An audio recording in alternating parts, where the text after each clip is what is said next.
Иран угрожает обогатить уран до уровня оружейного в случае, если США или Израиль решат возобновить боевые действия. Сам же Трамп, по данным источников, готовится к новым ударам из-за тупика в переговорах. США ввели санкции против китайских компаний, которые все еще покупают нефть у Ирана. И это накануне визита Трампа в Пекин.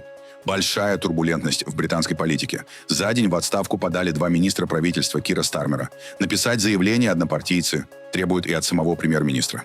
Во Флориде второй день пытаются потушить большой природный пожар в районе Эверглейдс. Состоялась интронизация нового предстоятеля грузинской православной церкви – Шио III. А теперь об этом подробно и по делу. Это один день. Подпишитесь, поставьте лайк этому видео и оставьте свой комментарий. Заранее спасибо и начинаем.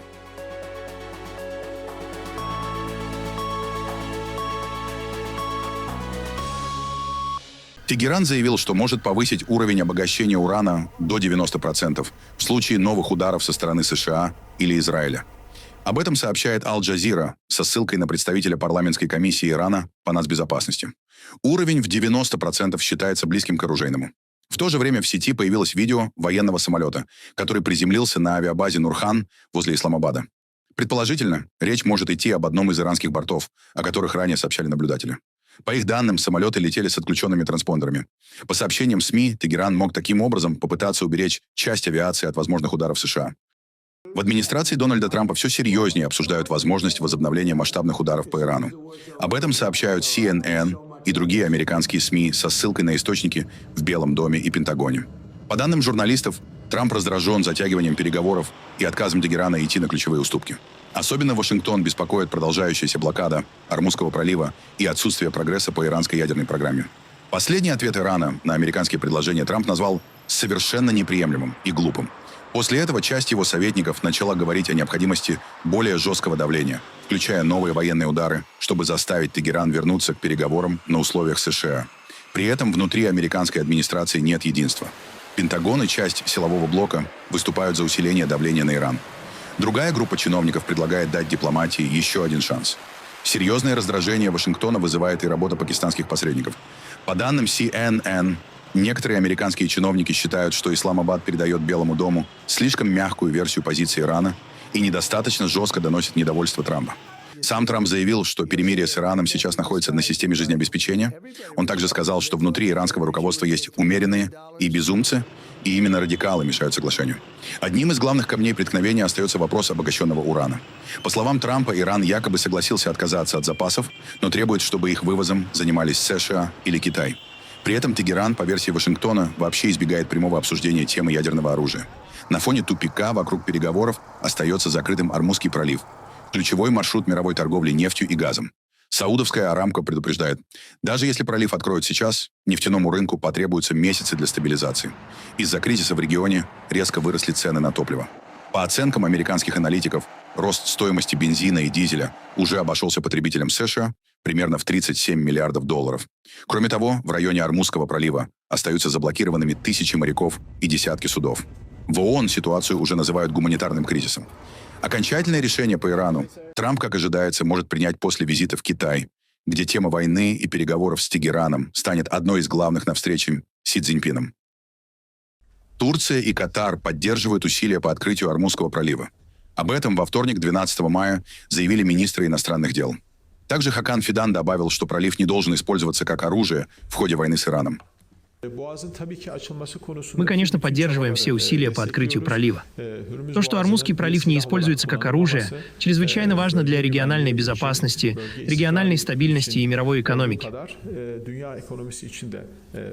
В этом отношении мы поддерживаем все усилия по обеспечению безопасности судоходства и предотвращению возвращения к подобной ситуации. 2 дня назад я посетил Соединенные Штаты, и основное внимание во время визита было сосредоточено на поддержке пакистанских усилий и обеспечении положительного отклика на дипломатические инициативы для как можно более быстрого достижения решения. Я также объяснил американской стороне последствия, которые война, к сожалению, уже оказала на регион, и то, что ее затягивание не отвечает интересам ни региона, ни мира. Также все активнее обсуждают безопасность Ормузского пролива и в НАТО. Генсек Альянса Марк Рюте заявил, что европейские союзники уже готовятся к следующему этапу операции в регионе по запросу США. Конечно, идут обсуждения. Один из вопросов — это Иран и то, как союзники в Европе смогут помочь на следующем этапе, например, с ситуацией в Ормузском проливе. Именно об этом просили американцы. И сейчас мы видим, что Франция и Великобритания возглавляют эту инициативу. Сегодня вновь собираются 40 стран. И я вижу сейчас огромную активность по предварительному размещению критически важных возможностей, не в самом проливе, конечно, а рядом с театром действий, необходимых для следующего этапа. Это один из краткосрочных вопросов. И здесь мы ясно видим, что европейцы услышали американского президента и реагируют. Израильский парламент одобрил закон о создании военного трибунала для палестинцев, участвовавших в нападении 7 октября 2023 года. Закон поддержали 93 депутата. Против не выступил никто. Инициаторы документа заявили, что он позволит привлечь к ответственности участников атаки, в результате которой, по данным Израиля, погибли около 1200 человек, а более 250 были похищены и вывезены в Газу. Закон поддержала не только правящая коалиция, но и оппозиция. В Кнессете заявили, что рассчитывают не только добиться наказания виновных, но и создать дополнительный фактор сдерживания. Этот закон получит поддержку 110 депутатов Кнессета. Он создает механизм, который позволит судить террористов, участвовавших в зверствах 7 октября. Это попытка добиться справедливости для людей, переживших ужасные преступления, и для народа Израиля, которому угрожало уничтожение. Этот закон принесет справедливость и создаст основу для наказания виновных. Он расскажет миру историю 7 октября. Мы все согласны, что очень необычно для этого Кнессета, и коалиция, и оппозиция поддерживают закон. Оппозиция активно участвовала в его разработке. В законе предусмотрено право на апелляцию и достаточное количество механизмов сдержек и противовесов.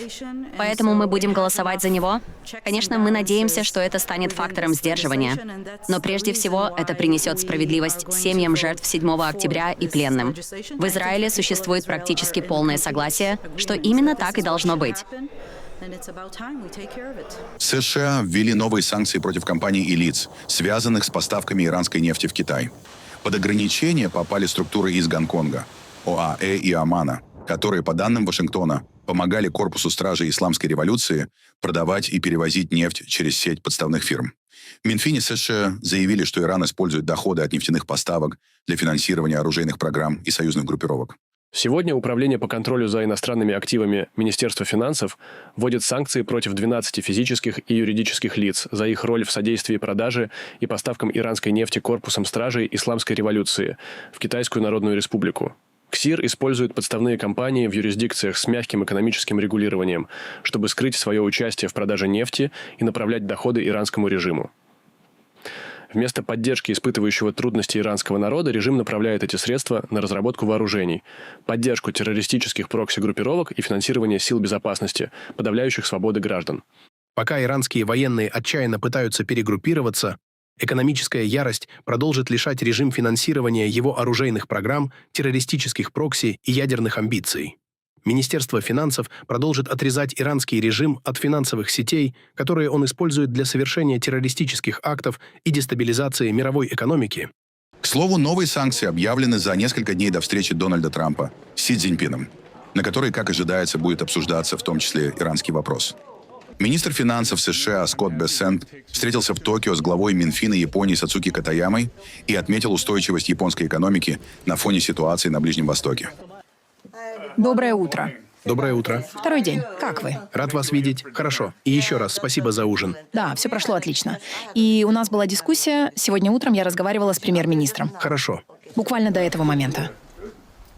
В прошлый раз, когда вы приезжали сюда, это фото было сделано в октябре. В тот день индекс Никей превысил отметку в 50 тысяч пунктов.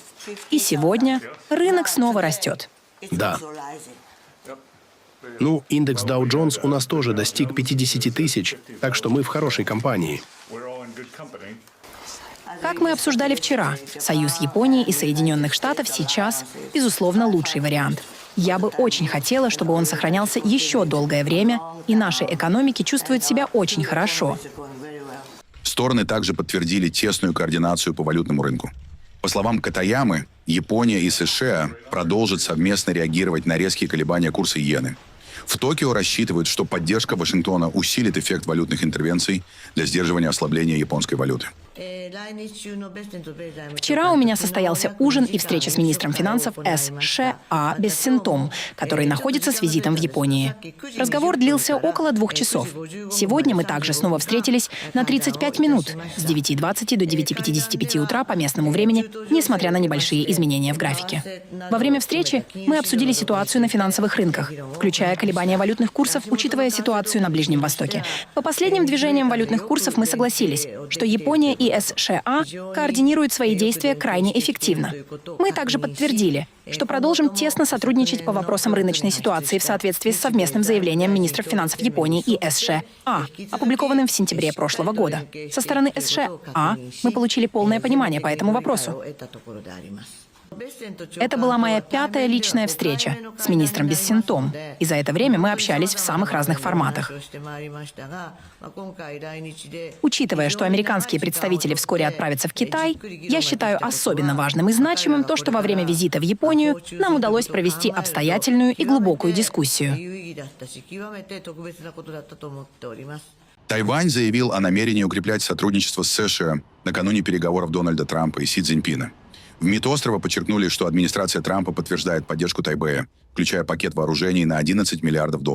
Власти Тайваня также заявили о планах усиливать обороноспособность и поддерживать стабильность в Тайваньском проливе. Мы продолжим очень внимательно следить за развитием взаимодействия между США и Китаем. Одновременно мы будем поддерживать тесную и конструктивную коммуникацию с Соединенными Штатами.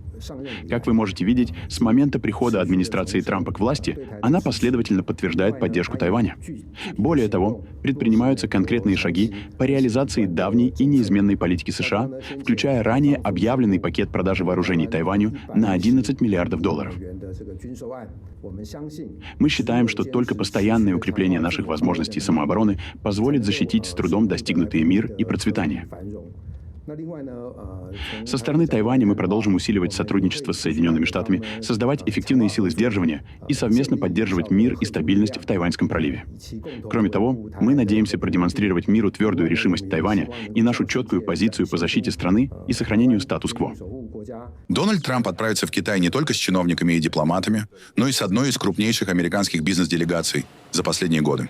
Вместе с президентом США в Пекин полетят Илон Маск, глава Apple Тим Кук, руководитель инвестиционного гиганта BlackRock Ларри Финк, а также топ-менеджеры Meta, Visa, JP Morgan Chase и Boeing.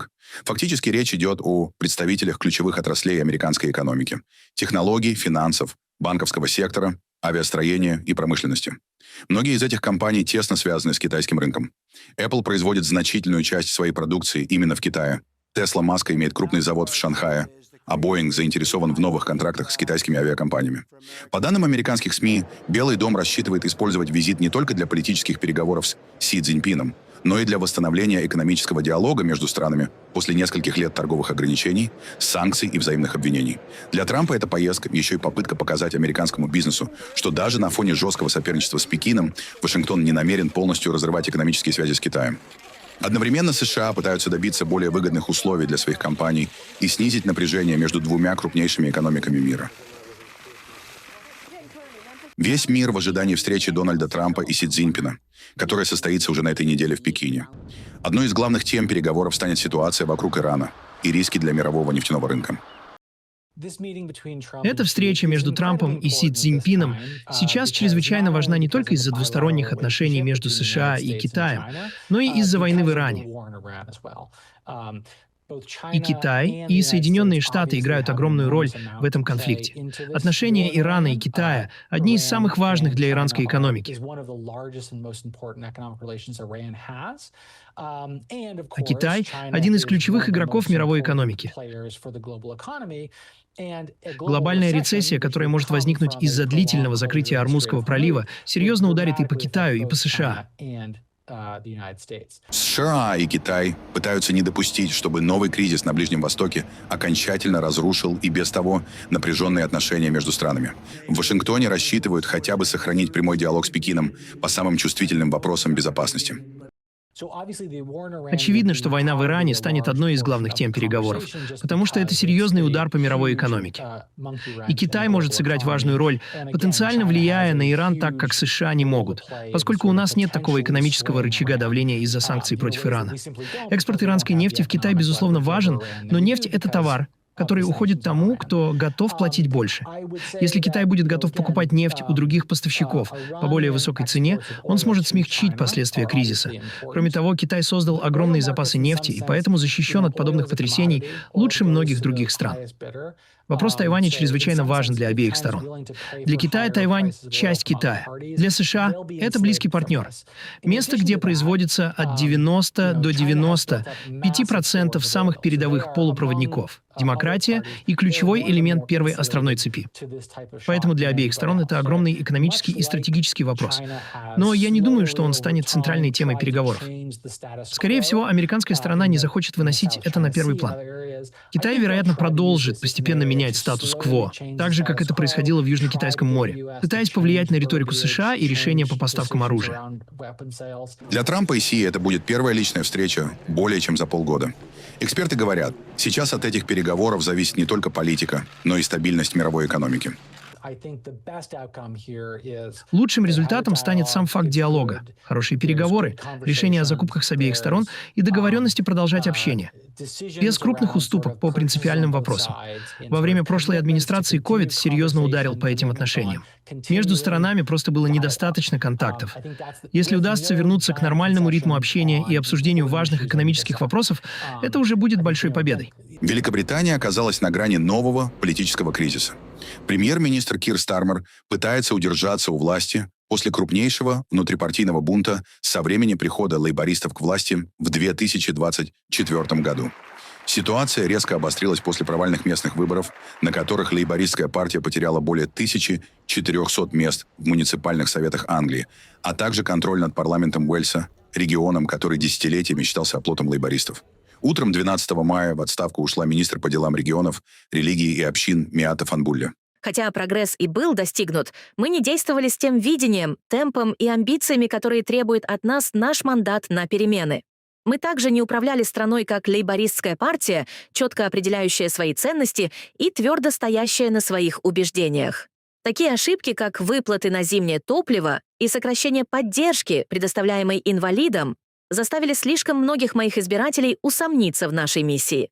И послание, поступавшее от избирателей, было ясным. Вы, премьер-министр, потеряли доверие общественности. Наша страна сталкивается с огромными проблемами, и люди взывают к масштабным переменам, которые для этого необходимы.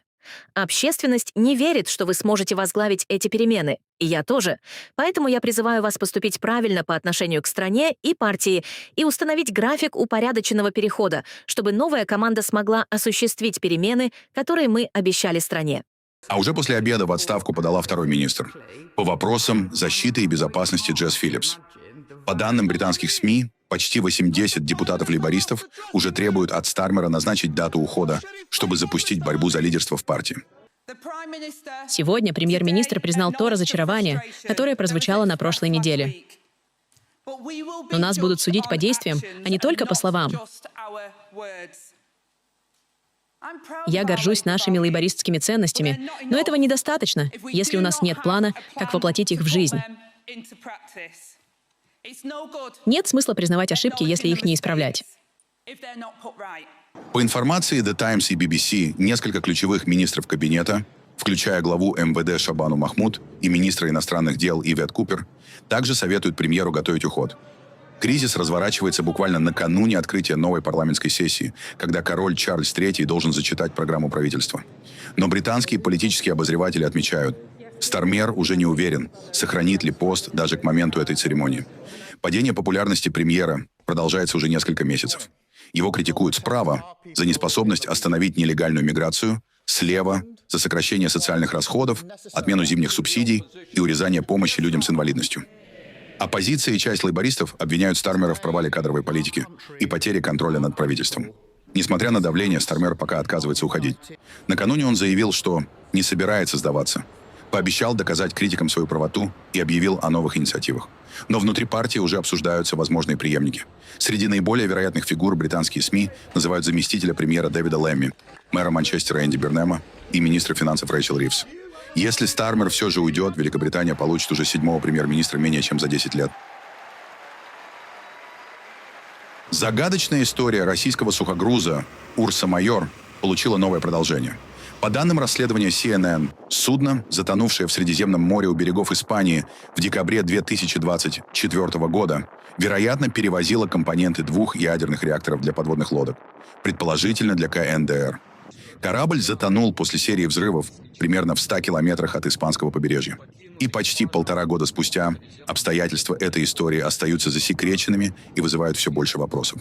Судно «Урса Майор», также известное как «Спарта-3», принадлежало связанной с российским Минобороны компании «Оборонлогистика». Ранее корабль использовался для снабжения российской группировки в Сирии и эвакуации военной техники. 11 декабря 2024 года сухогруз вышел из Санкт-Петербурга. Формально пунктом назначения значился Владивосток. В документах груз был обозначен как 2 крышечных люка, пустые контейнеры и портовые краны. Но испанские исследователи пришли к выводу: под видом люков перевозились компоненты 2 ядерных реакторов, аналогичных тем, что устанавливаются на российских атомных подлодках класса «Делта-4».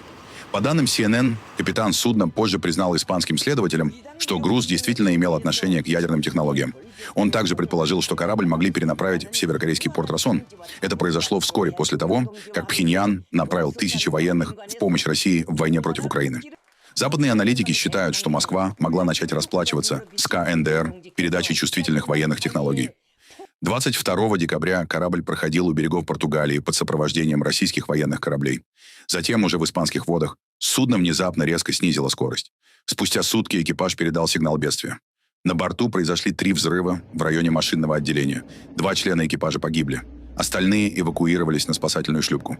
Испанские спасатели утверждают, судно оставалось на плаву и не выглядело обреченным. Однако вечером рядом с кораблем произошли еще 4 взрыва. После этого «Урса Майор» быстро затонул на глубине около 2,5 километров. CNN сообщает, что испанские исследователи рассматривают версию диверсии. В отчете фигурирует даже редкая сверхскоростная торпеда типа «Барракуда», способная пробивать корпус без мощного взрыва. Другие эксперты считают более вероятным применение магнитной мины. Особый интерес вызывает дальнейшая активность вокруг места крушения. Через неделю туда прибыло российское судно «Янтарь», которое на Западе считают разведывательным кораблем. После его появления датчики снова зафиксировали 4 подводных взрыва. Кроме того, над районом крушения дважды летал американский самолет WC-135, так называемый «ядерный нюхач». Эти самолеты используются США для поиска следов радиоактивных материалов и ядерных испытаний. Испания официально не подтверждает наличие радиационной угрозы. Но сам факт участия таких самолетов говорит о серьезном интересе Вашингтона к затонувшему грузу. Эксперты по ядерным подлодкам отмечают, если Россия действительно пыталась передать Северной Корее реакторы для субмарин, это может означать качественный скачок в развитии северокорейского ядерного флота. На этом фоне особенно показательно, что уже в 2025 году Пхеньян впервые показал фотографии собственной атомной подводной лодки. Правда, доказательств ее полноценной работоспособности пока нет. Дональд Трамп во время телефонного разговора с журналистом Fox News Джоном Робертсом заявил, что серьезно рассматривает вариант присоединения Венесуэлы к Соединенным Штатам на правах отдельного штата. По словам Трампа, Вашингтон должен думать масштабно и учитывать стратегическое значение региона, включая энергетические ресурсы и влияние США в Латинской Америке. Это уже не первый случай, когда Трамп публично рассуждает о расширении территории США. Ранее он говорил о возможности сделать 51-м штатом Канаду, а также упоминал Мексику и Гренландию. Однако Венесуэла в подобных заявлениях фигурирует впервые. Примечательно, что Венесуэла обладает одними из крупнейших запасов нефти в мире, а отношения Каракаса и Вашингтона многие годы остаются напряженными. При этом никаких официальных инициатив или документов о возможном изменении статуса Венесуэлы представлено не было, а заявление Трампа прозвучало именно в формате телефонного интервью. В американском штате Флорида второй день пытаются остановить масштабный природный пожар в районе Эверглейдс. Для тушения огня задействовали вертолеты, которые сбрасывают воду на очаги возгорания среди густого дыма. По данным лесной службы Флориды, пожар охватил более 7 тысяч акров в округе Броуард и пока локализован примерно на 40%. Спасатели создали защитный периметр вокруг жилого района, чтобы не допустить распространения огня на дома. Из-за дыма власти также перекрыли несколько дорог и предупредили жителей об ухудшении качества воздуха. В грузинском городе Мцхета состоялась интронизация нового предстоятеля Грузинской православной церкви – Шио III. Церемония прошла в кафедральном соборе Святицховели, который входит в список всемирного наследия ЮНЕСКО. Новый патриарх получил символы духовной власти – митру, посох и Евангелие. На церемонии присутствовали президент Грузии Михаил Кавелашвили, премьер Ираклий Кабахидзе и основатель партии «Грузинская мечта» Бидзина Иванишвили. Шио III стал 142-м патриархом грузинской церкви и преемником Илии II, который возглавлял ее почти полвека. Интронизация проходит на фоне продолжающегося политического кризиса и протестов в стране.